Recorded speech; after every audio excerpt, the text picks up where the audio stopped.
much for joining us for this special edition of Inside Austin's Agenda. It's a very special day here at KXAN.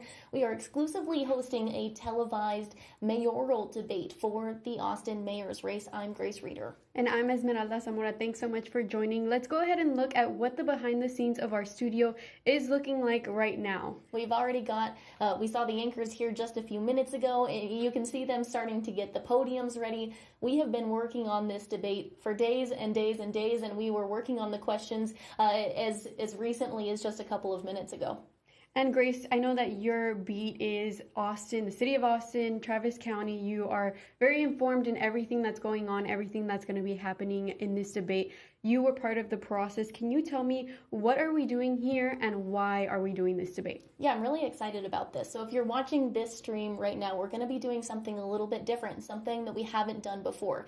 We're going to be giving you live context. We're going to be doing some fact checking right here. So what you're seeing on your screen right there is Jennifer Sanders and Tom Miller. They're going to be hosting a traditional debate, what you've typically seen broadcast. You can watch that over at KXAN News on your TV. You can also watch that. We're going to stream that version in our over at KXAN.com and in this story as well. But what we're doing here is something different. We're going to be giving that context in those fact checks. So I've got Esme here with me because I'm going to be saying, hey, the candidate said something that I think needs a little bit more context for our viewers. Can you bring the audio down on the debate? I'm going to tell viewers what they're talking about here. Or, frankly, they said something inaccurate and we need to correct them. Bring the audio down. I'm going to give that correction and then we'll go back to the debate. Something we haven't done before. I think it's, something that we're trying that I think is really cool. But it's a unique experience for our viewers. But again, you can watch both ways. You can watch our version after the fact if you want to watch the debate uninterrupted. The first go around, we have a plethora of ways for you to watch. Yes, and remember, it's important to know that not only are we streaming this pre-show here, we're doing the debate like Grace just mentioned, we're also doing a post-show, but if you would rather watch the debate live on our broadcast station, you can go ahead and watch that on air. Right. So Grace, I know I just mentioned that your beat is Austin. You know a lot about what's going to happen. You were also part of preparation in this entire thing. Right. Tell me what went into all the preparation. What were the first things that you guys started with? Yeah, we've been working on this for weeks, and the beauty about KXAN is that we have so many people involved in stuff like this. This is not one person has worked on this. We have so many people with different backgrounds who have worked on this debate. So we had a compilation of people who for weeks have worked on questions, and not only just people within our newsroom, but we asked our viewers to send questions in as well. So that was one of the first things that we did was we compiled viewer questions and we put them into an Excel spreadsheet and said, what are some of the themes here? What do our viewers really want to know about? And I'll give you a hint that that top one you won't be surprised about was affordability. And so first, we compiled, what some of our viewers wanted to hear about, and we started to craft questions around some of those themes. Then we started to really get into the nitty-gritty of, okay, how do we think that these candidates are going to answer? And do we think there are going to be any curveballs? And how have these candidates answered previously? What has some of their previous policy been? How have they spoken in debates and forums before? And so we have been bouncing off of each other on that. And then you were a part of the process earlier this week as we did a mock debate. We had people stand up as though they were the candidates. Earlier today, they answered as though they were the candidates. And then you and I practiced doing this as well. So, you saw that process play out. But this has been weeks of preparation. Yes, that preparation on Tuesday was much needed so everything can run smoothly. And it looks like we have some of our candidates standing in their places right now. Grace, can you tell us who is going to be here present today? Absolutely. So we have all 5 of the people that you're going to see on your ballot for mayor. The 2 that you're probably going to know most about going into this is one is on your screen right there, Austin Mayor Kirk Watson. He's the incumbent. He has served as mayor before. He served in the early 90s, 1997 to 2001. He served as a state senator after that, and he's back as mayor again. He's running for re-election. He only served a 2-year term, by the way, because Austin voters wanted to put their mayoral elections the same years as presidential elections, and so you are voting for mayor at kind of a weird time. He only had a 2-year term and is running for re-election. The other person that you may know well is the woman on your screen now. That's a former Austin City Council member, Kathy Tovo. The 3 other candidates are folks who have been community organizers or who have worked in the community, and those folks are going to be Carmen Yanis-Polito. She is the director of Go Austin, Vamos Austin. They have worked on housing initiatives and such in the Eastern Crescent. Jeffrey Bowen is probably most well known for having been one of the plaintiffs in a lawsuit against the city over its rewrite of its land development code, and that's likely to be brought up today. And then finally, Doug Greco, who is now on your screen. He was formerly an educator, a teacher in high school, and then he also was formerly the director of Central Texas Interfaith. And also, moving on to what we're going to be talking about, what are the candidates going to be answering the questions that you helped prepare. Let's go ahead and listen to you explain what those topics are. Yeah, and we're hearing some of those candidates that are getting excited. They're coming into to the debate studio. We're so excited to hear what they have to say. But here on your screen, you're seeing some of what we heard from our viewers were some of the most important topics. And we're not going to give away the questions. You do see that the candidates are in the studio, so they're not seeing this. But these were the 4 things that we picked out from our viewers as being some of the most important topics to you, the things that impact your day to day.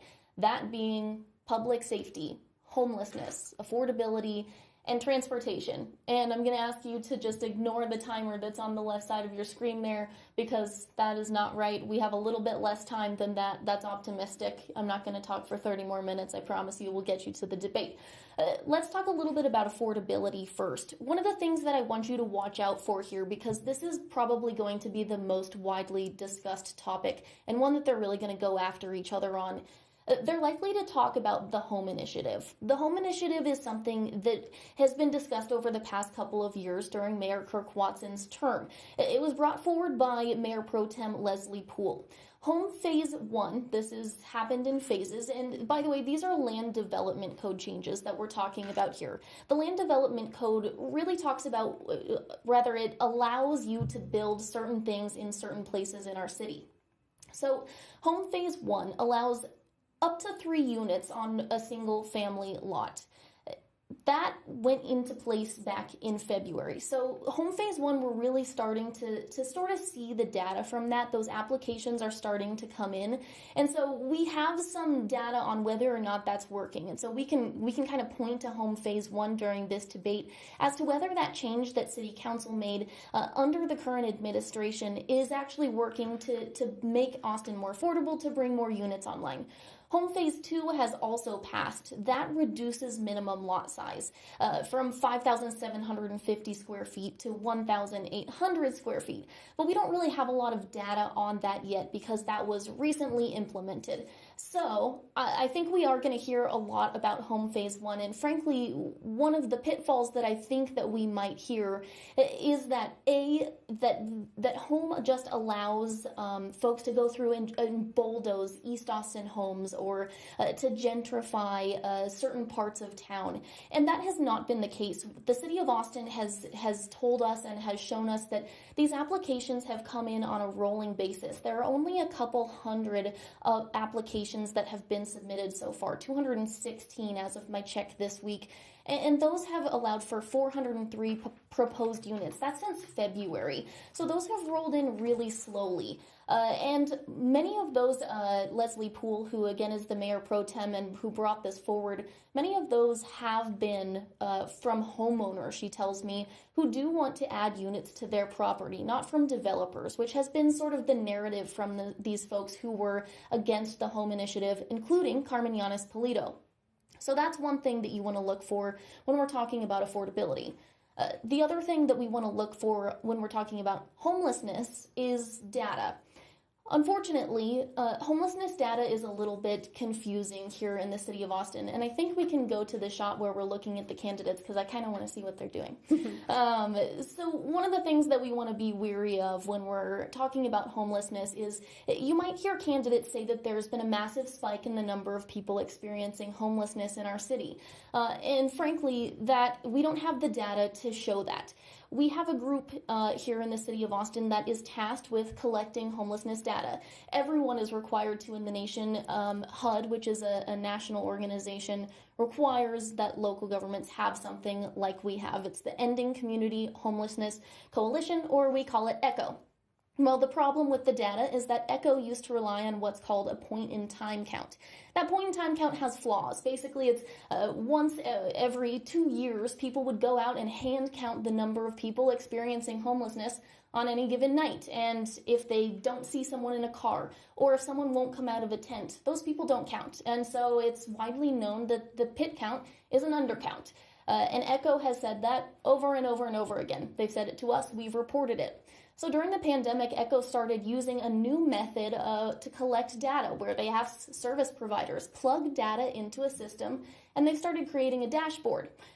That sounds like a good idea, right? And it is. However, when they started using that dashboard, those service providers weren't quite plugged in yet. And so that data's gotten better over time. So while that dashboard makes it look like there has been a significant increase in people experiencing homelessness year over year, frankly, it's part of that is that the data has just gotten better. We have done reporting on this. I have extensive reporting for you on this very topic over at KXAN.com if you're more interested in that. So be careful with that pitfall, understanding that the homelessness data here in Austin is complicated.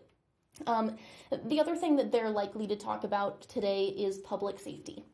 And one of the things that was talked about in previous debates, and specifically with Mr. Greco, is the G file. And I would ask you to really go dig into our reporting from our crime reporter, Brianna Hollis, who has done an outstanding job of following what that means and why that's important. It's a complicated topic, and the last debate that happened right at the precipice of an announcement on a police contract, Clapton. a tentative That's police what she contract. said. Yeah. Eagles.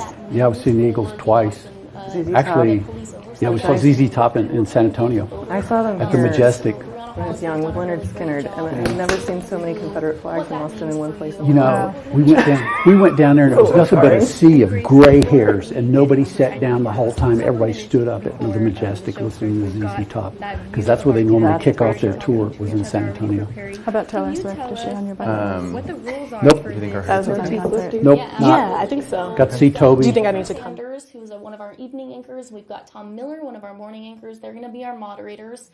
We conducted recorded card draws for question orders and for podium positions. So nothing here is random. Where they're standing and who answers questions in what order, all of that is intentional. We don't have opening statements for this debate. We want more time for candidates to share their specific ideas with you.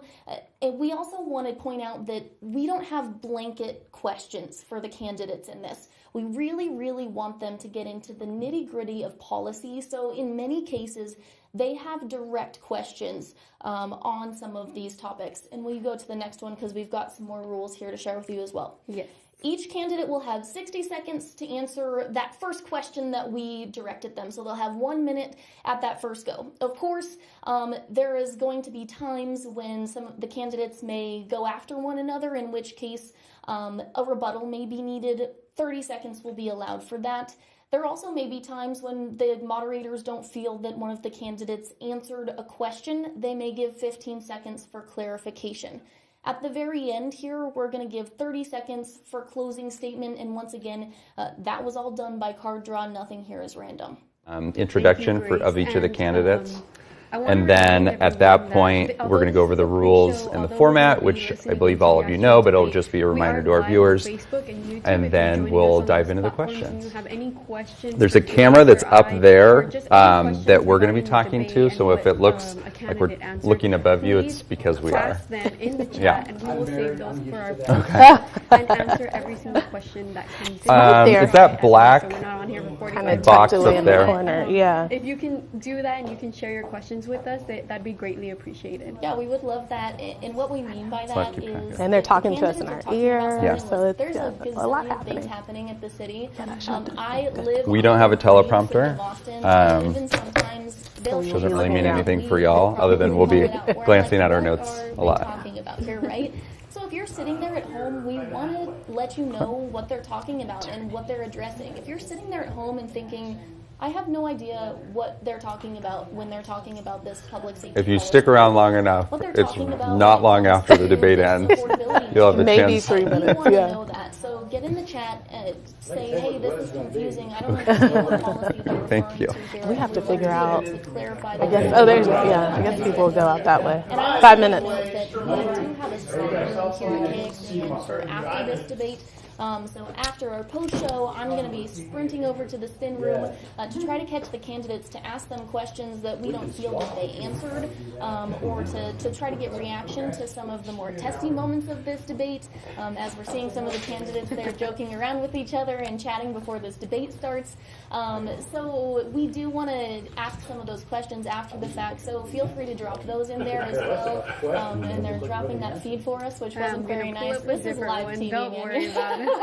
We got that behind the scenes look now. They're dropping it. That's rude. That's all right. We'll get this up high version. But do drop those questions, and we would love to hear what you want to know, what you think is unanswered. And this coverage doesn't end today. We've got plans moving forward to also answer questions that people have sent in that didn't get answered. Unfortunately, we only have an hour, and I think people think that that's a long chunk of time, but it's really not. If you think about, 5 candidates, they get 1 minute, and then they get rebuttals, and we have to answer ask the question. It really is not that much time. So we'll continue to ask these questions for you and to get you as much information before Election Day. Yes, and thank you, Grace. Can you please, for everyone who's just joining in now, can you please recap on what we're doing and why? Absolutely. So I'm really, really excited about this. We've been talking about it all day. So we're doing something different, something that we haven't done before here on KXAN Live. We're going to be having the debate that you see right there on your screen over on our broadcast over at KXAN. You can turn on your TV in 5 minutes, and you're going to watch that just like you would any of our other debates. You can also go to KXAN.com when this starts in 4 minutes now, and you'll be able to watch the debate uninterrupted as you would normally. But we're also going to be, if you're watching this stream right now, you can just keep on us and you'll be able to see this. We're going to be hosting a stream right here where we're going to be dipping in and out of the debate and offering some live fact checks and some context that you may not get while watching the debate.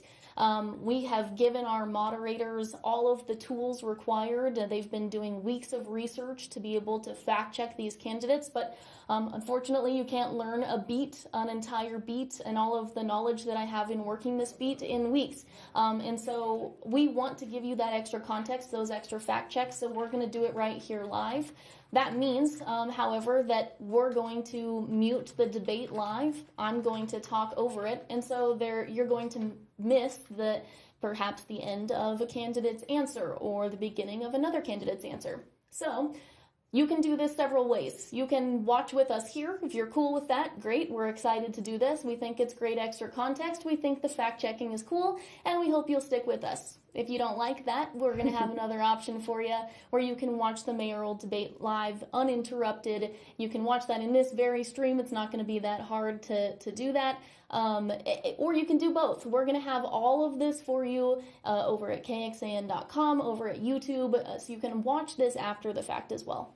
Yes, and it looks like we have just 3 minutes, about 2 minutes until we start. So if we want to just listen into the broadcast and wait for that to start, that'd be great. Or do you have anything else you want to share, Grace? Sure. I think we just remind people who these folks are and kind of what they need to be watching out for. So you see all of the candidates are lined up and ready here. So you've got, so in the pink there is our wonderful Jennifer Sanders. These are our moderators. On the left there is Tom Miller. They are loaded with questions. This debate is not going to be one where you're going to hear blanket questions. So we're not going to say, we want to hear what all of you have to say about affordability. That's not what we're doing here. We have pointed questions for each and every one of these individuals on affordability. Oh, they want us to see traffic. That's right. On each and every one of these individuals. And so they're going to be asking very pointed questions. These candidates, there are 5 of them. There are 2 who have experience inside of City Hall directly. That is Mayor Kirk Watson. He is the incumbent, and obviously he's the mayor right now, and then former City Council member Kathy Tovo. So we're going to be asking them about their previous experience within City Hall and what their intentions are should they become mayor. Then you also have Carmen Yanes-Polito, who is a community organizer. She has worked in and around City Hall in some capacity. So has Doug Greco in his capacity as the former director of Central Texas Interfaith. And then you have Jeffrey Bowen, who frankly has been on the other side of the aisle. He has worked against the city in many ways. He's on your screen right now. He sued the city of Austin actually over a former attempt to rewrite its land development code that was called Code Next. We've hit 4 o'clock here. We expect that they're going to start this debate any moment now. And let's see what they're doing. We're checking in. We're checking in on that feed, see if they're, I don't want to pop it up and it's dark, so let's go ahead and look at the candidates' videos for a little bit. Sounds good. We're excited to get this started, though. Thank you all for joining us. We do think that this is a really cool new format.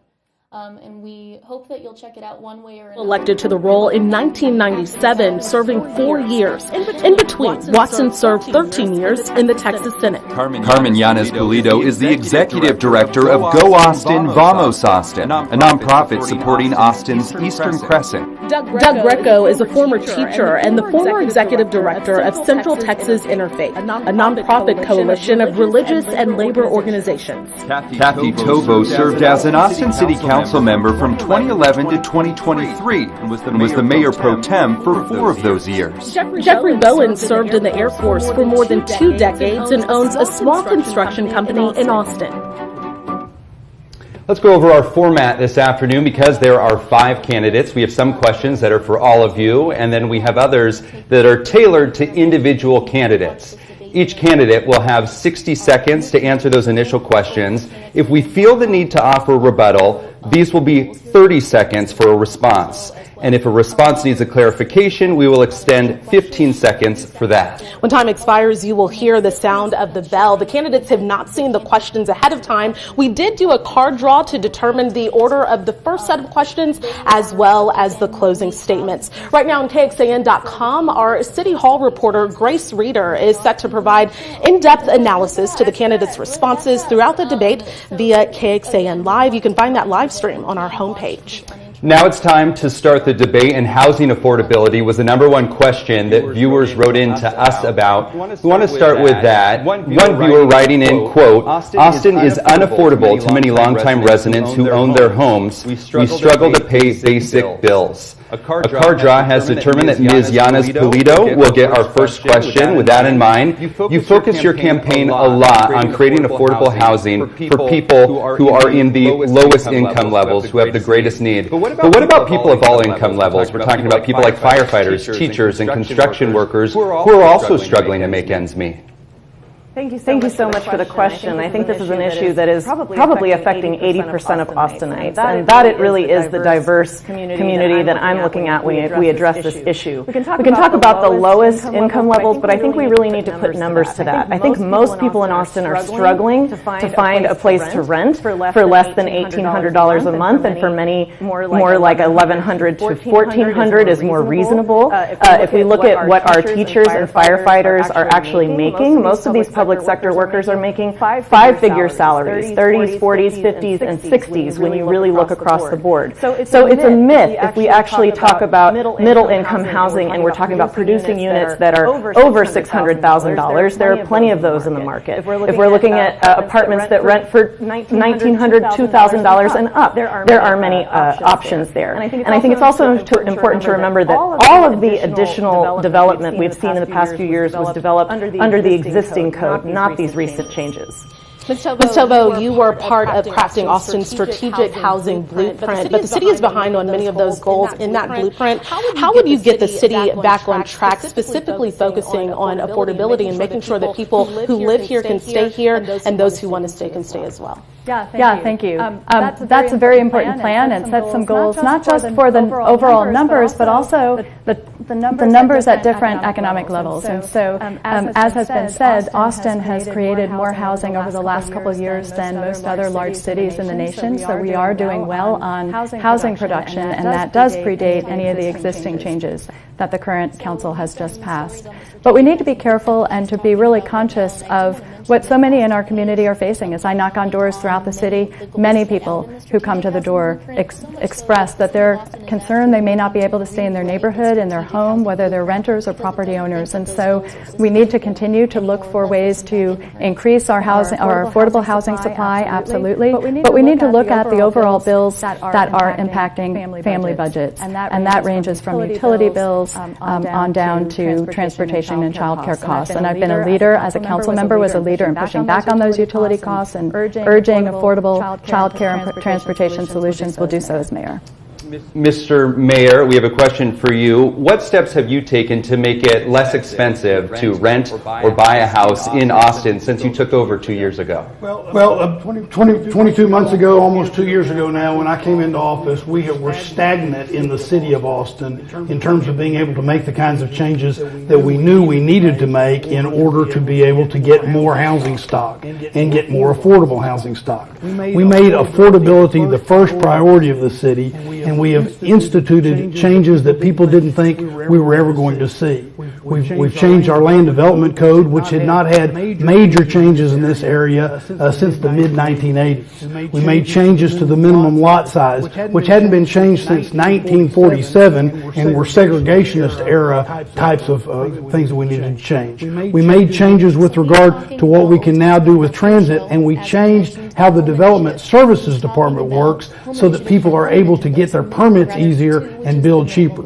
In addition to that, we've instituted the Austin Infrastructure Academy so that more people can get into careers that will be family supporting at the same time and be able to afford to stay in Austin.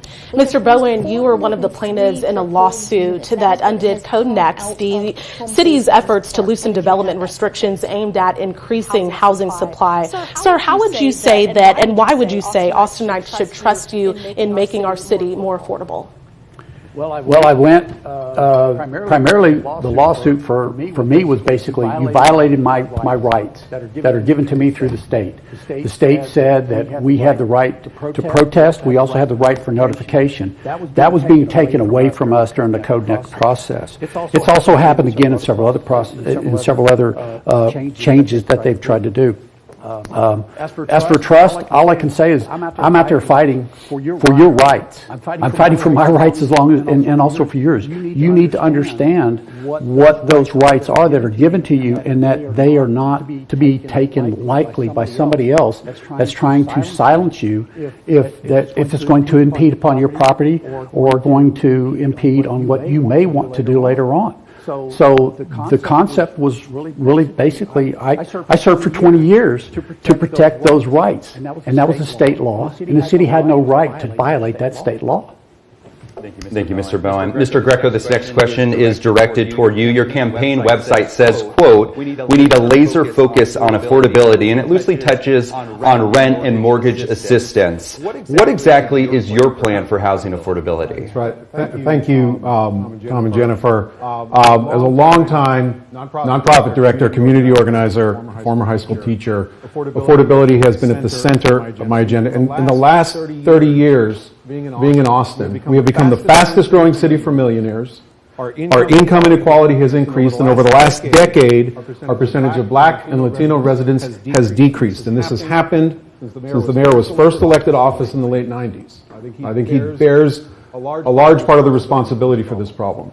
We need to invest in affordable housing, rental and mortgage assistance, housing for those experiencing homelessness, and the 30% of homes that are bought by institutional investors, over a third of our homes, by private equity, LLCs that are driving up the cost of living. That's why we need to give families a fighting chance with rental assistance, down payment assistance, mortgage assistance, assistance in buying ADUs. Okay? That happened before home. And I was open to the land use changes, and it's going to be a challenge after home as well. So let's give families a fighting chance. Okay, Mr. Mayor, do you want to respond to that? He's talking about some of the policies that have happened under your watch. Sure. The fact of the matter is, Austin wasn't moving forward until I was elected mayor and took office in January 23 on the very kinds of changes that we need. That's why I've been endorsed by the groups like ARA and the Infill Coalition, because they know we're making those kinds of changes. It's also why I've been endorsed specifically by our EMS professionals and our firefighters. That's why AARP endorsed the changes that we were making in the Land Development Code. We're getting it done now. Okay. I want to talk about taxes, and the average Austin homeowner could pay nearly $1,000 more in taxes next year, and this is because of moves by several taxing entities. So here specifically is where your money is going, and this is from proposed and already approved tax rates. So this question goes to each of you. If you're leading a council trying to limit the impact to property owners, what would you be willing to cut from the budget and why? And we will start with Ms. Tovo. You do have 60 seconds to answer. Yeah, thank you. As a former mayor pro tem, former council member, I had an opportunity to work and to really do deep dives into the budget, and always took advantage of that to look for programs that I thought could be cut from the budget, with an awareness that, you know, to fund the needs of our growing city, we needed to make room for new for those opportunities, but also that we needed to lessen the impact on taxpayers' budget. And, you know, so for the first places I would look were memberships to organizations that are not providing a real value for our city employees, and then next to marketing budgets. You know, we have marketing budgets, sometimes large ones, in departments that have no problem getting customers. Development services, for example, our utilities. You know, these are, it's great to spend money on education, energy conservation, water conservation, those kinds of measures, but beyond that, we really can usually trim in those marketing budgets. Mr. Mayor, same question to you on where you would potentially cut from the budget. Well, one of the first places we need to look is we need to look at those situations where we have positions that have been unfilled for some period of time. If they've been unfilled for some period of time, then there's probably a recognition that we don't need to have those positions, and we could remove those positions and thus have an impact. In addition to that, we always have to be careful and pay attention to the homestead exemption. That's one of the things that we did, is we made sure that we had increased the homestead exemption. Not everybody on this panel has voted to increase homestead exemptions when they've always had that opportunity, and that's another big aspect of what makes a difference in somebody's tax bill. The other thing is that we need to pay attention to what is going on a unified basis. The city of Austin's taxes end up being a small part as compared to like the school districts.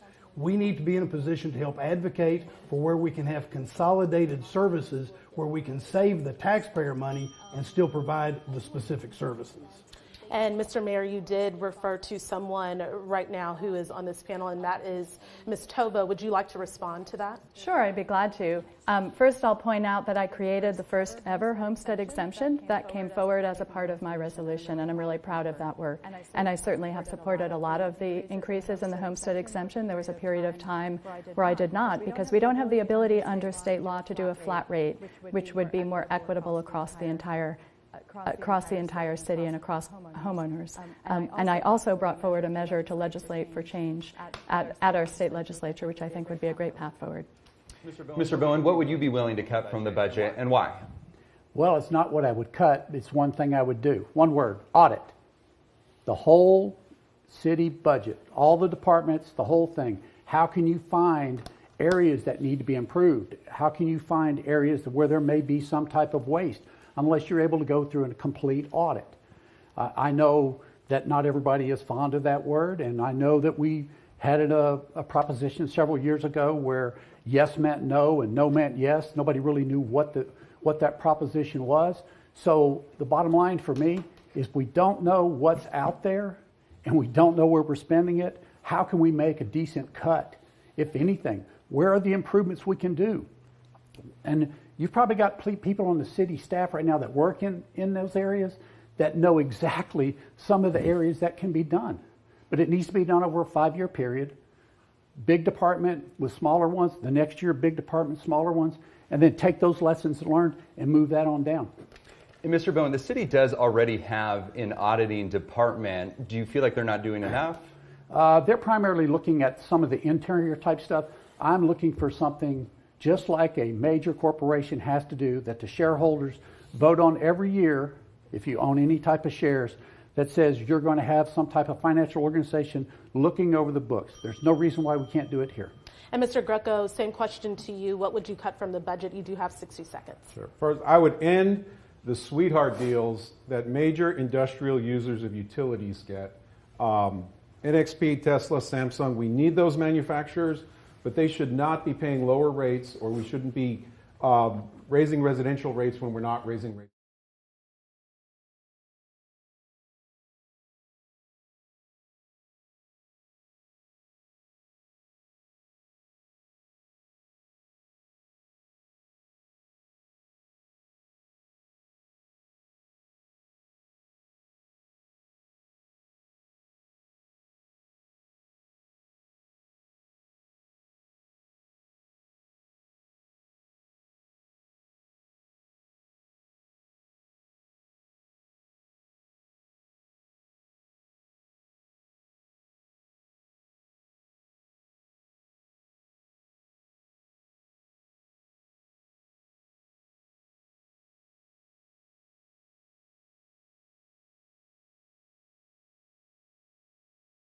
Staff budget, but I also think we need to be more accountable when it comes to things like social service contracts. There are myriad community voices, task forces, and existing city recommendations that can help us to lower costs in many of the programs we provide, as well as homelessness spending. I think those dollars can be allocated to more effectively address the problem. I also think we can be much more responsible in our bond allocation. We have not actually issued half of the debt that's been approved, and there's a lot of accountability left for spending on the basic services and infrastructure that we need.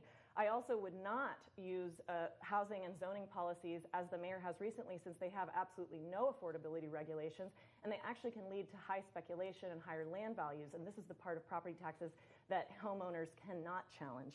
I also think that we could be much more transparent about auditing, and I would not move to make the auditor a political appointee, as this mayor has attempted to do against the Open Meetings Act. When candidates' names are said by others, we give them an opportunity to respond. So, Mr. Mayor, that opportunity. Sure. Well, we're back to a fundamental disagreement on what needs to happen in the city so that we're in a position to have more housing.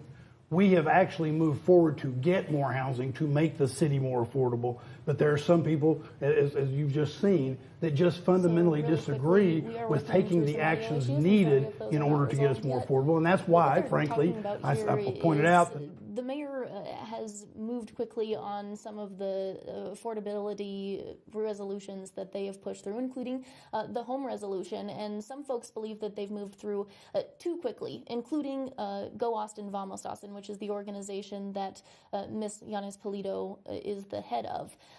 Also, the mayor has done away with some of the community spaces. They have been sued, frankly, over some of the community spaces that there are conversations at, and so that's what she's talking about, and the mayor addressing that there. Again, we are working through some audio issues, and sorry about that. We'll get that worked out for you. Actually, I served on the Project Connect Ambassadors Network when this was the 2 years prior to it, and watching this. And as a construction guy, I would look at what they were trying to bring about and going, you can't build this for what you're talking about. All of their consultants, all of their engineering firms, it was just no way. What I would do is, you're not going to get it back to what the almost 30 miles was that they were talking about.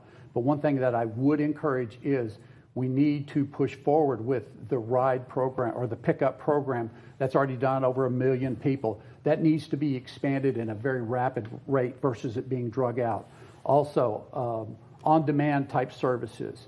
We could also be doing buses, even though we spent $255 million on electric buses that we haven't seen yet, and it went to a company that went belly up. We can still be getting those routes running with existing type of buses until those other ones are able to come back online. But we need to ask, how are we going to make up that difference? Mr. Greco, you now have 60 seconds. How will you ensure that Project Connect moves forward as it was proposed, the original plan? Sure. I support Project Connect. I know we are not getting as much as we originally voted for and a bit overruns, but I will be the mayor that makes sure it comes in on time and on budget. I think it is good for the quality of life. I think it's good for our environment. And I also think it's good for the blue-collar jobs that are created. I am concerned that almost $3 billion of it is going for professional services. I would put more of that to the construction jobs to make sure those workers are paid well. I am concerned about our... So the folks that are up on stage here, you've got 4 folks here who have been for Project Connect and 1 who has said that he does not support it. Jeffrey Bowen is the only one who has said that he did not vote for Project Connect and that he doesn't think that that it should move to fruition. So you've got the folks that are talking for Project Connect. One of the things that I think you need to listen for here, and you just heard it from Mr. Greco here, is that we're asking for how exactly would you move Project Connect to fruition.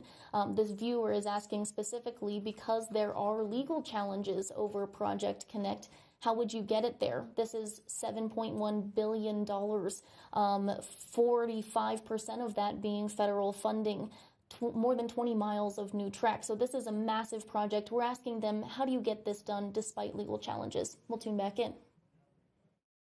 Because a rail line that only goes from 38th Street to Old Wharf will never take care of the majority of people who are commuting. We have to actually look at the service lines serving the communities that were promised. We can do so even with the lawsuit, which, reading the writing on the wall, the current management is illegal. And so we need to come back to the voters with more transparency of how we're going to do rail. In the meantime, I think on-demand transit for a fraction of the cost can increase service all over, as well as bus rapid transit, which can help us acquire property to later put in rail at a more reasonable rate. And Ms. Tovo, now to you, 60 seconds to answer. Yeah, thank you. I support Project Connect. I always have and will continue to do so as mayor. I agree with some of the comments earlier. It is disappointing that the plan needed to be scaled back because of the escalating costs with construction, and we've certainly seen that in other industries as well, so I understand why it happened. As a member of the Austin Transit Partnership Board, which the mayor typically is, I certainly would make sure that we are getting as much value as possible, assuming it can go forward, that we're making sure that that line extends as far as possible, that we're looking for opportunities to fund other segments of it through federal funding. And of course, we need to continue to invest in our bus lines and work toward that plan that will serve citywide. And I agree with some of the comments before about making sure that those who work for those companies on the buses or on the rail lines are paid well. That has to be a key consideration as well. But we can and do, I believe, have the infrastructure in this plan to move forward toward a citywide solution. And Mr. Mayor, how do you get Project Connect as close to what voters initially intended? Well, one of the things you do is you follow the process that we have followed in the past 2 years. And one of the things we've done is we have had a very public process. In fact, it was one of the better community processes that I've seen in my many years of being involved in local government, where we had a citizens advisory committee that also helped us, where we went out and worked to try to achieve just that question and came up with what we're able to afford and live within our means. And that is what we need to continue to move forward on. I fought successfully in the Texas legislature the past session to protect Project Connect, and we'll do that again. And I have stood up and said we're going to fight in the lawsuit so that we protect the rights of the voters. In addition to that, I've worked very closely with the federal government to talk about the fact that we have 2 major transportation projects that ought to mesh together, and that is the airport and Project Connect and the rail line. And I've even convened the federal government and our professionals here in Austin to talk about financing mechanisms to be able to connect us to the airport. And for really quick, because information that just came out earlier this week, the mayor said in a forum earlier this week that he has been talking with the federal government to potentially bring federal dollars into Austin to potentially make Project Connect to the airport. So we have a massive airport expansion project happening right now. That's already underway. We have a whole bunch of information about the airport expansion for you over at KXAN.com. That process underway already. Meanwhile, this light rail project is also happening, though those lawsuits are in place, and so that has stalled out a little bit. So the mayor is saying that because these two projects are happening concurrently, he does believe that there's some potential to incentivize the federal government to bring in some federal dollars. It looks like we just went to commercial break, so we're going to talk a little bit here about what we've heard so far. For those of you that were asking us on Facebook about some audio issues, we do apologize for that. We've got those worked out now, it appears. Some of what we talked about at the beginning here, first and foremost, we talked about affordability. You heard those questions directed specifically at the candidates about what they have worked on previously. We asked Mayor Kirk Watson, has Austin gotten more affordable in the time that you have been mayor? We asked former council member, and Mayor Pro Tem Kathy Tovo about the strategic housing blueprint. The city of Austin put that into place when Ms. Tovo was in office, and so we asked her how she might hit some of the goals in that blueprint. I actually did an investigation about that blueprint and how far the city of Austin is behind on the strategic housing blueprint goals. We also tried to dig into some of these other candidates' specific plans. When you have some of these candidates who don't have as much direct experience inside the city of Austin, sitting specifically on the dais, you really need to figure out how they intend to move forward. And then I think really interestingly, of course, we asked Jeffrey Bowen, you have sued the city of Austin over trying to change the land development code successfully, might I add. You might remember that the city worked through a process to try to change its land development code to incentivize more housing, and ultimately to try to make Austin more affordable. That process called Code Next. Jeffrey Bowen, one of the plaintiffs in that lawsuit that successfully overturned the Code Next rewrite. So we asked, how can the city of Austin trust you to want to make Austin more affordable, since you were one of the folks who was a plaintiff on that lawsuit? So we started with affordability, and you heard the candidates talk about some of their plans there. We moved to transportation, and we thank our viewer for sending us that question that they did, asking about Project Connect. And one of the things that stood out to me was that on Project Connect, that's a tricky issue because there's a lawsuit involved, and that has been ultimately halted. But I think Austinites are frustrated about, how this project was one that was presented to them one way. It now looks another way, and they don't have a light rail that they voted for and that Austinites want. They voted overwhelmingly for this light rail. So what we're trying to get at from the candidates here is, what direct steps are you going to take to make this what the voters asked for and wanted? One thing that we did hear from Mayor Kirk Watson was that he is trying to bring some of those federal dollars in to specifically connect the light rail to the airport, which I think is one of the biggest complaints that I at least have heard from the candidates. And it looks like we're getting started here, so we'll dip back in. Earlier this week, the new police chief said there are more than 300 sworn officer vacancies still within the police department. And after that, police department has been working without a contract for more than a year. The city council is finally set to vote on one next week. And we have crafted individualized questions for this segment. Mayor Watson, we will start with you. In your 2-year term, the contract came together in the last few months with a lot of extensive negotiations. Once that deal is finally done, how do you propose and how do you promise to our voters that those vacancies will go away? Well, I inherited as you indicated in your question, a badly understaffed police department. And we've been working for that 2 years to try to get us back to where we need to get. One of the things that I really wanted in a contract was a long-term contract that wasn't 3 years, it wasn't 4 years. I wanted a 5-year contract so we could show greater stability as we move forward and as we try to recruit officers and try to retain officers. We were 6th out of 8 of the 8 largest cities in Texas in terms of what we were paying cadets and what we were paying early on officers. This contract will change that, which will create greater incentives for us to be able to attract and retain. About that police contract, this is news within the last month. It's a 28% raise for Austin police officers over the span of that 5-year contract, which it is a 5-year contract, you just heard him say. There's also things in there like additional field training officer pay. Those field training officers are the folks who train the folks who are just starting out. A stipend for officers who are working that overnight shift. Ultimately, one of the main issues for some of the city council members was also that G file that we talked about in our pre-show. There has been some back and forth between city council members and the city attorney on that, but the city attorney said that ultimately the past and future G file contents will be made available to the public, which is something that city council members said they wanted from that contract. We'll now hear Jeffrey Bowen talk about his target to keep Austin safe. Issue when it come right down to it, and having enough staff to be there at the same time to do that. So we really need to beef up those mental aspects of having those mental type officers to be there to help resolve some of those issues if they can, so that we don't end up with somebody being shot without any reason or whatever the case is because they're having an episode.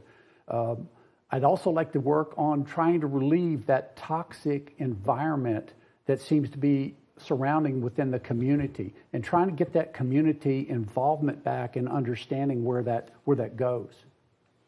And just to ask a clarification on that, how would you get more officers able to respond to mental health calls? Well, there again, it may be that we have a short staffing. Where are those areas that we need? Where are most of these incidents happening? Do we need to direct more officers to those areas? Whether it's in the homeless camps, whether it's in downtown. That officer alluded that most of the problems they were having was in his area was the downtown area. Mr. Greco, in past interviews and debates, you have focused heavily on the current mayor's public safety policy, but we're trying to drill down on yours. What specifics are in your plan to ensure that Austin is a safer place to live? Absolutely. We need to pay our officers well, competitive at the top of our peer cities because of the work they do. We need to continue to invest in the type of training, race equity training, community policing, so that our partnership between community and police reflects our values. We need a contract. We need to make sure that we also have enough money for the community investments like homelessness and addressing housing that keep our officers and our community safe. And we need to fully implement the Austin Police Oversight Act. But this mayor is rushing a contract. We should take the time to get it right. He is rushing a contract to get it in before the election, and now in the same leadership style that he brought DPS into our neighborhoods or wants to buy a $106 million property from one of his PAC donors, he is rushing this deal, and folks are now changing their interpretation of the deal. The head of the APA is now saying it doesn't grandfather the G file. Okay, there's a lot to break down from this answer there from Doug Greco. So we specifically asked him, he's been talking a lot about the mayor's public safety policy, what is within his policy, and he talked about the mayor. Some of the things that he said within there, that the mayor rushed through a contract. I do want to point out that this has been a contract that has been years in the making, and I want to make very clear that contract negotiations don't happen between the mayor and the Austin Police Association. While this is, sort of a citywide thing, really there are a lot of people involved in negotiations. And really it's city attorneys and, folks at the Austin Police Association that have been sitting in rooms for years. He also is talking about the interpretation and the Austin Police Association president interpretation of the G file. So what he's talking about, we've heard Doug Greco mention this before. So once again, the G-file contains mostly unsubstantiated misconduct complaints against officers that did not result in discipline. Ultimately, the city attorney came out and said that past and future G-file contents will be made available to the public. That was in question for a little bit of time. What the president of the Austin Police Association was saying initially was what is within the context of the contract is that within these 5 years, that is all that we are going to cover when it comes to G-file. And what the city attorney said was, yeah, well, there was a lawsuit that determined that what happened before these 5 years is what covers before this contract goes into place. We reached out to the police association president and said, do you agree with the city attorney that what happens before and during this contract, that you do agree with the city attorney's interpretation of this? And ultimately, he said yes. And so I wouldn't say that the president of the Austin Police Association changed their interpretation, and certainly that is not what we have reported. We'll dip back into Carmen Yanes-Polito here. Fully fund social workers to be 24-hour responders on 911, which is a huge part of having an adequate response. So I would address this more holistically and from an outcomes perspective. And Ms. Tovo, you supported halting the cadet classes and moving funding away from the police department in 2020. The Police Association largely blames your city council for that police staffing problem that we're facing now. And so with that in mind, what would you do to earn the trust of the police department? Sure. Well, I'll say that the cadet academies needed to be halted because we had multiple cadets coming to council and highlighting different issues with the curriculum that were systemic and absolutely needed to be addressed.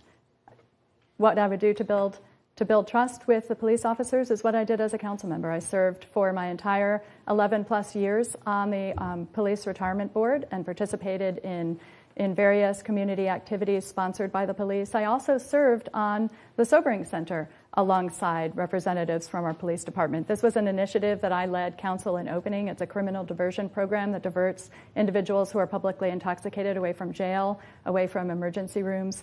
It is critically important that we continue to invest in those kinds of criminal diversion opportunities. I also served on a council that, one, raised the wages for 911 operators to try to address retention. We also created that option when you call 911 for mental health response, as well as supporting MCOT, another emergency mental health resource. I want to talk about homelessness, and the Ending Community Homelessness Coalition says at any one time 5,300 people are homeless in Austin, and that is a number that keeps on going up. So our first question here is for Mr. Greco. You had an interview with KXAN reporter Grace Reeder, and in that you said the city of Austin needs to, quote, do better with overnight shelters and emergency shelters. What exactly does that look like, and how does that work into your policy? Sure, thanks for the question. So as a longtime community organizer, Central Texas Interfaith, the organizations I worked with fought for and won hundreds of millions of dollars in community investments at the local and state level, including building the political will under the last mayor and the county judge to invest $200 million in permanent housing for those experiencing homelessness. Many of the projects the mayor's been cutting the ribbons for were fought for in the last administration and by community organizations. Those projects are working well, have a 90+% rate, some of the best in the country. Community First Village, Foundation Communities. We need to invest more in our overnight shelters and our transitional housing because those are the points of entry for folks into permanent housing, okay? So we need to do better, and we need to make sure that we follow that community-based approach for permanent housing in overnight shelters and transitional housing. In this last budget, there was an item at the end of the budget, $4.2 million, over half would go to homelessness, and this mayor voted against it to keep the money in the savings account. You want to respond to that? Again, he's looking at one aspect and not at the whole part so he can come up with something to make an attack about. If you look at what we did in this budget, we made specific investments in a number of different things, including more emergency shelter opportunity, including wraparound services for permanent supportive housing, and including in prevention and areas of that nature. I've also been able to get the state to make $65 million worth of investment in different programs in Austin so that we can go further with regard to homelessness. Thank you. Ms. Yanes-Pulido, you've criticized the nearly $10 million that the city of Austin has spent on the Marshalling Yard Emergency Homeless Shelter. That space, though, has sheltered more than 1,000 people since it's opened. So if not the Marshalling Yard, how would you have redirected that money to have helped as many people? The most important thing here is to listen to directly impacted frontline organizations and the people who are serving the unhoused community every single day, as well as at the point of prevention of homelessness. And I think across the board, it's very easy to see that we can reallocate spending that is not currently serving our needs. The Marshalling Yard was largely recommended against. We're going to come back in here because I have also spoken to those frontline workers that she's referencing there. And actually, there are quite a few folks who have now said, who specifically spoke in the city council meeting where they talked about keeping the Marshalling Yard open, who have now said that that shelter needs to stay open until there is more space. There were folks who came out against the Marshalling Yard initially who said that they wanted that to be a more thought out process, for there to be more resources. That's probably what she is referencing. But now that that shelter is open, folks are saying that that needs to stay open so that that resource is available to the city. Let's listen in. Administration is very guilty of, and that I would put a stop to. Just to clarify, do you have any evidence that units are being demolished and being built back on? Yes, absolutely. I watched it on the Planning Commission, and I heard from low-income tenants and homeowners themselves when they would come to testify, and we would watch. We would watch as developers would orient tenants to a relocation fund that had no money in it. This is all rhetoric. And Mr. Watson, you can respond to. Well, I think she's referring to a previous. When I ask her those questions about it, because I've heard her say that before, they're saying that that is not happening today. And in addition, when she talks about that the Marshalling Yard was not recommended, I just brought forward a resolution to keep the Marshalling Yard open, and advocates that work in the Homeless Services Department, such as Chris Baker, who is the executive director of Esperanza Community, came and pleaded with us to not close that so that we would not be putting 300 people out on the street. Ms. Toba, we turn now to you. When you were on council, the camping was banned in Austin. Ultimately, that was pushed through by voters. But you had many conversations on the dais about what that process should actually look like. Now that we are here, how would you handle ensuring the enforcement of that law? So I didn't support lifting the camping ban. I had been a leader on council with regard to homelessness, have worked closely both with impacted individuals who are experiencing homelessness as well as with social service and housing providers. I chaired the ECHO Community Advisory Board for a time and also worked in a number of areas. And it seemed to me that we need to do what is contemplated in the action plan to end homelessness. We need to support programs beginning with preservation of and keeping folks who are on the verge of becoming homeless, to investing in our bridge shelters, our emergency shelters, and our permanent supportive housing, along with social services. But I want to say, when we invested those federal dollars, which are about to expire, it came with a pledge, and that was a challenge to the private sector to come forward and help match some of those dollars with their investment. And as mayor, I'm going to be a champion for that piece of the solution. We need the private sector to invest in ending homelessness, and I believe there's a willingness to do so with the right mayor. Yeah, 15 seconds just to clarify, how would you hold the private sector accountable to make sure that they produce those dollars to match those ARPA funds? Well, I think it's a matter of having conversations with them, for one thing. Again, both in my work as a council member and in my conversations leading up to that vote that the council took to invest those dollars, which I led on and supported. We had some very strong participation from Finding Home ATX and some other private sector. On those ARPA dollars, those are federal monies that the city brought in. That's federal funding that was given to local municipalities and to states during COVID-19. The city of Austin used $100 million for homelessness. So she's talking about that funding, which is about to run out. The city used it for things like rapid rehousing, for things like keeping folks from becoming homeless with rental assistance. So she's talking about that funding running out, which is going to create a fiscal cliff. Now let's hear what Mayor Kirk-Watson has to say. We need to invest in the entire continuum. Prevention, rapid rehousing, emergency shelters, yes. And so one of the problems, and by the way, I'd been mayor about 3 weeks when it was reported to me that the Salvation Army shelter downtown was going to close. What that does is it creates a situation where if you talk about the inhumanity of enforcing a camping ban, you have no place for anyone to go. And as was pointed out, and I agree with Mr. Greco, it's kind of the emergency room, if you will, of your housing strategy. People come into emergency shelters and you get them into the system. So we're still behind on the number of emergency shelter beds. But by doing that, we've been able to get people into the system, get them off the streets, and get them into services more rapidly, and it's working, but we need to expand it. May I respond to the broken system? You have 15 seconds. We're going to ask both of you. Go ahead, but Ms. Tova first. And you have 30 seconds to respond. Thank you. I would say it is not a broken system, and I really take umbrage at that. It is an under-resourced system. It is, and if you're looking for a plan that really invests across the spectrum, you have nowhere to look other than the action plan to end homelessness, which my council passed. And it does talk about investments that can be made across the spectrum. The key is that we need additional resources, and those need to come from outside the city. We need more partnerships with other public entities. We need that private sector participation, but we have some very solid plans.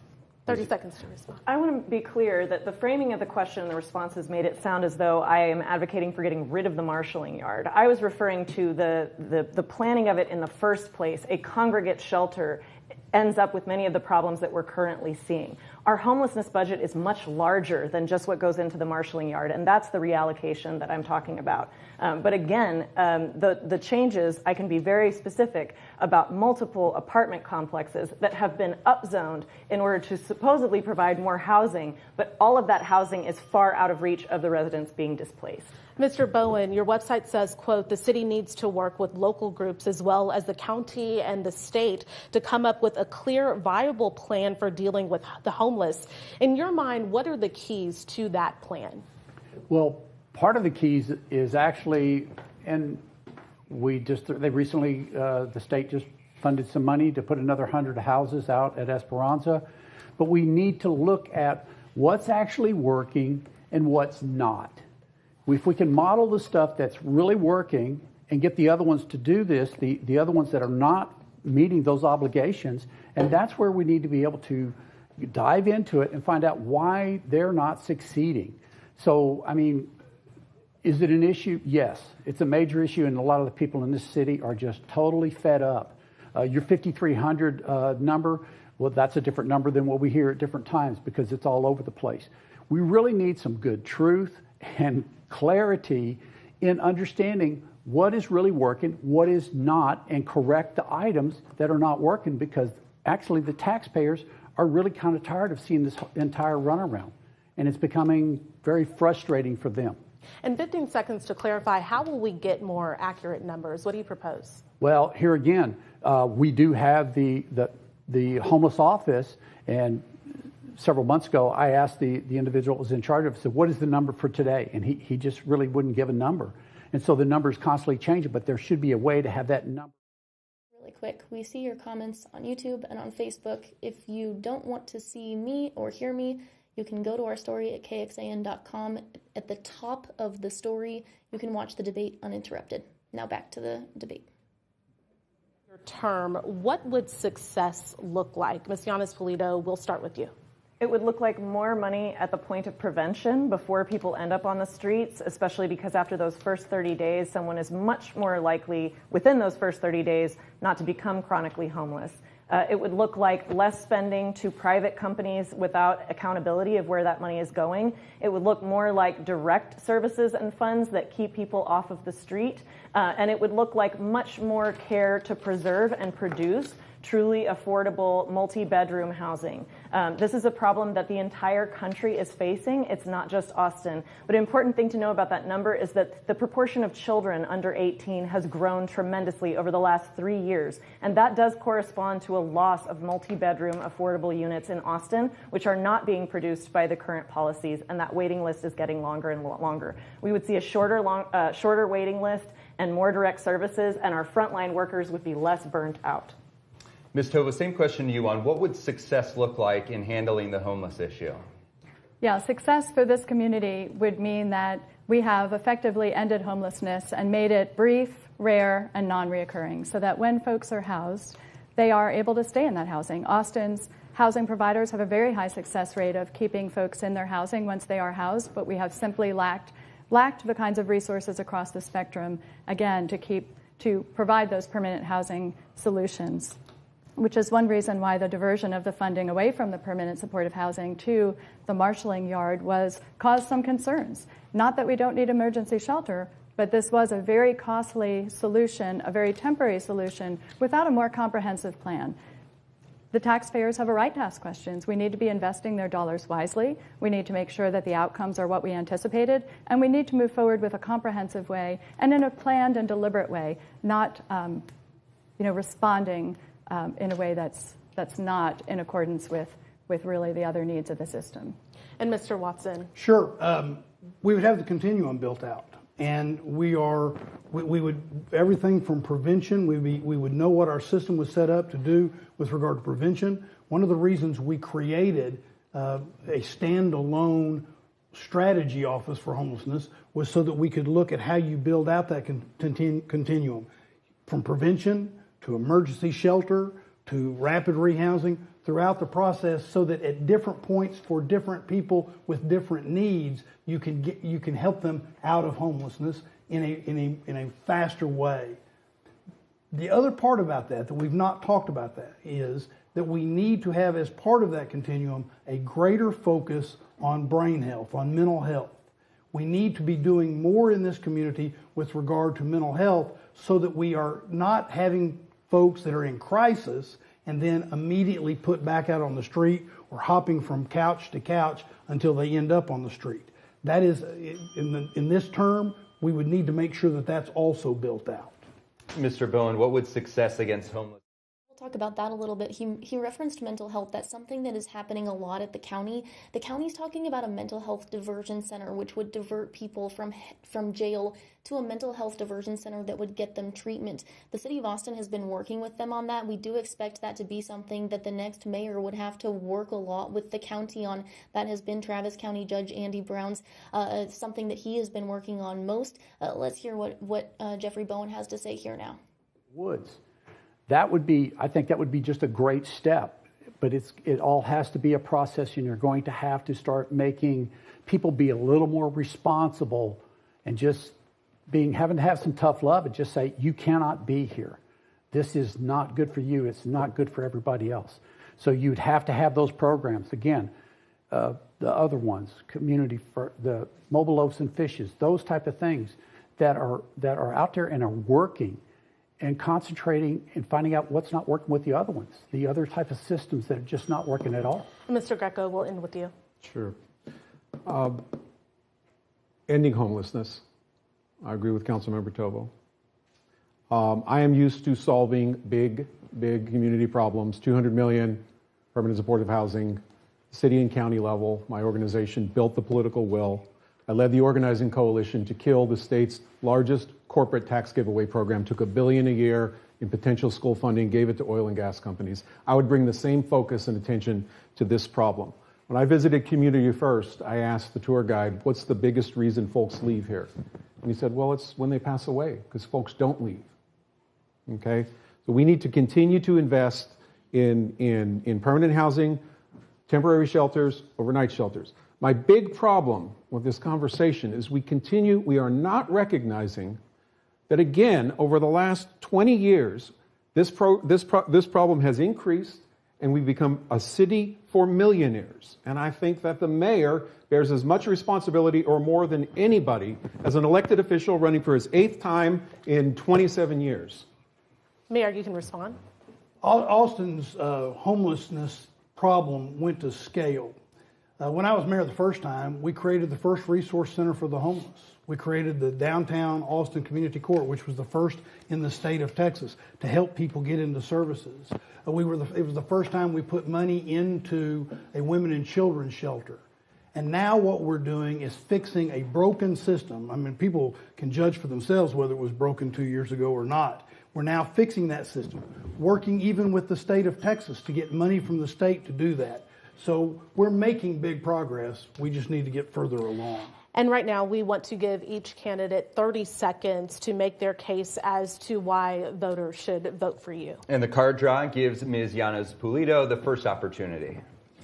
I was asked to run by hundreds of Austinites across the city because I bring over 20 years of experience working shoulder to shoulder with Austinites, not just in over 30 different neighborhoods around area schools, quality of life improvements, but also 10 years on boards and commissions. We have an opportunity to bring transparency back to City Hall. We've had multiple violations of Open Meetings Act. We're legislating by lawsuit. It's time to bring Austin back together, north, south, east, and west, and creatively solve the problems in front of us. And Mayor Watson. Thank you. And thanks for doing this debate, having this debate. I think 2 years ago, most people felt like City Hall was moving too slowly and inefficiently. I think most people today feel like we've made real progress and we're actually getting things done. Whether it's on affordability and making changes that the city had stalled out and wasn't able to make, we're doing. 911 is now up to national standards when you call 911. We're going to get a police contract, I believe. We're making the kind of progress this city deserves, and I will continue to do that, and I ask for people's vote. All right, Ms. Tovo, your closing statement. Yeah, thank you. I'm Kathy Tovo, running for mayor. Would appreciate and respectfully ask for your vote. Austin deserves a mayor that is committed to open and transparent government, and that is not what we have in our current administration. Austin deserves a mayor who is going to work with the public on these big challenges that we've talked about here today: public safety, homelessness, climate resiliency. If you take a look at what's happened at City Hall, you see the public has been shut out of those conversations until they went to the courts to get it. So I have a strong track record as Mayor Pro Tem, previous City Council member, of getting things done and done well. Thank you. Mr. Bowen. Yes, thanks for having me here. My name's Jeffrey Bowen, and I would love for you to just go visit my website, jeffreybowenforaustinmayor.com. One of the things that I think that I bring to this is that I'm not a politician, but I am a problem solver. I've been in the construction world for a long time, dealing with all kinds of different items that happen during that type of realm and that business. But also, I like to listen, and I want to hold people accountable, but also be the ear that will work with people to get things done. And Mr. Greco. I have been a lifelong community organizer, nonprofit director of $1 million nonprofit that's won $500 million in community investments, running to be the first openly gay mayor in Austin, endorsed by the LGBTQ Victory Fund, Dolores Huerta, renowned civil rights leader, and a whole host of community leaders. In the last 30 years, our state has become increasingly right-wing, Austin has become increasingly unaffordable, and we've had a quid pro quo culture at City Hall. Mayor, you've had your bites at the apple, and it's time to turn the page. Thank you all for your participation. We want to wrap up this date with some important dates to keep in mind. Early voting starts October 21st, and Election Day is November 5th. We have a voter guide on KXAN.com, and it has everything you need to know before you hit the polls, from contested local races to where you can vote. And if you miss any part of this presentation, you can catch the whole debate online over. All right, so let's talk a little bit about what we saw here. One of the things that I want to mention that they talked about at the end a little bit was former council member Kathy Tovo mentioned that the current administration had been sued over public access. I do want to mention that the man standing up on stage to her right, Jeffrey Bowen, sued over a process she was a part of that had a similar issue. So that's one of the things that, they're standing up there talking a little bit about public access and public process. But Councilmember Kathy Tovo also had an issue with that previously and was sued over one of the folks who is standing on the stage next to her. We heard some of the final remarks there. Some of the topics that they were talking about at the end, of course, include success, what success looks like on homelessness and what their plans are for homelessness. We saw some testy exchanges there between the current mayor and Doug Greco.